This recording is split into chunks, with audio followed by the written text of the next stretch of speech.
Well, it is not. Character is like smoke. It will always out. And character is what you do when no one is looking.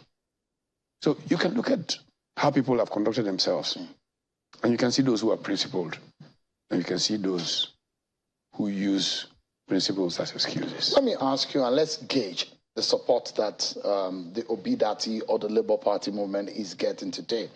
For example, the Afenifere leaders or the Afenifere as a group, how much of vote command do they have? How do you count votes? They constitute a moral authority. You know, one of the best writings on leadership, by the way, by the great James McGregor Barnes, the ultimate book, Leadership, talks about moral authority as the essence. And it talks about the intellectual as a leader, for example, and it talks about moral authority. Afenifere has moral authority. And when you combine that moral authority with the fact that they've been able to build a very clear alliance with Pandev, with the Middle Belt, and together they have been speaking on this matter along with Ohaneze Ndibu. You will see that there is a certain body of opinion in Nigeria. These are major stakeholders who say this is what is principled, this is what is right. It seems to be some kind of a Milocom principle too. Well, I don't know what you say. Yesterday it was okay in Milocom when it was Jonathan. And, oh, Milocom, you know, it was okay. But if it's a Milocom this way, I mean, if there's any Milocom that is wrong, it is the Milocom of a Milocom. Because Kokon. That's your friend, Bola Tinubu. Yes. How do you think that is not his turn? Why is this his turn? What about the other people in Nigeria? Both of you have worked together to... We will work together any day if it is for the good of the people. But you don't think his ambition this time around is for the good of Nigerians? I don't think so. What do you think? First of all, I'm very honest with you. Okay. I mean, I'm not a secret. I would not be seeking public office at this age. And if you see, I told my children, if after my 70th birthday, I'm running around and this is, here's a paper, tell the people that, look, our father has a retrogressive distance. We want to confine him. Certain things are good for certain times. Just a personal principle. I'm not saying it has to apply to everybody. But our country has suffered so much from having ailing leaders. And that was why, I can say that here, that was why the vice president stepped up.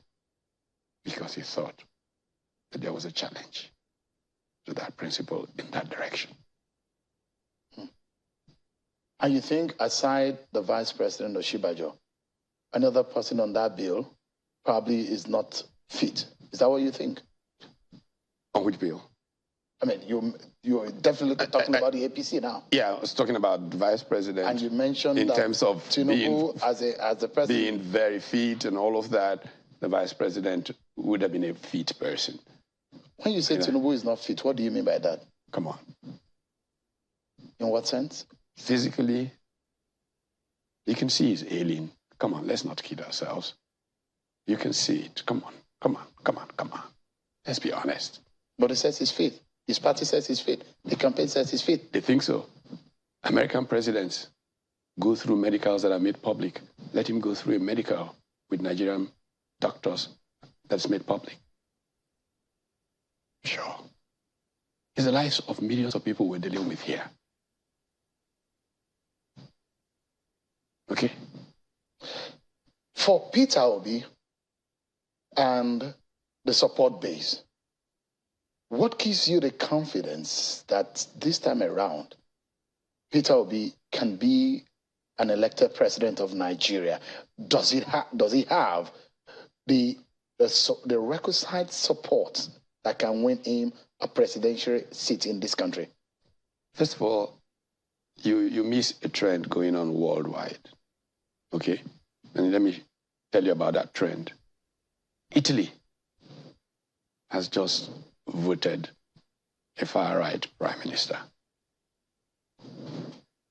Why? Italians are fed up. Zambia. For the first time since the World War II. Absolutely. Zambia showed the fed-upness of the people when they elected their current president. Kenya showed that they were tired of the order, existing order. I think politicians should learn something, that the people have had enough of politics that does not work for them. The people in Nigeria are really angry. And if politicians misread it, if they try to divide Nigerians, as many of them are trying to do, they will pay the price down the line. I have on this show in the past referred to Robert Kaplan's Coming Anarchy. The truth about the matter is that the youth of Nigeria, I was watching something on pensions just today, and how there's so much withdrawal from the pension scheme in Nigeria, and what's the cause? Nigerians are leaving the country, and as they're leaving, they're withdrawing from the pension scheme. So there's such a momentum of Nigerians exiting Nigeria that a politician that thinks it doesn't matter that the people are fed up with the political order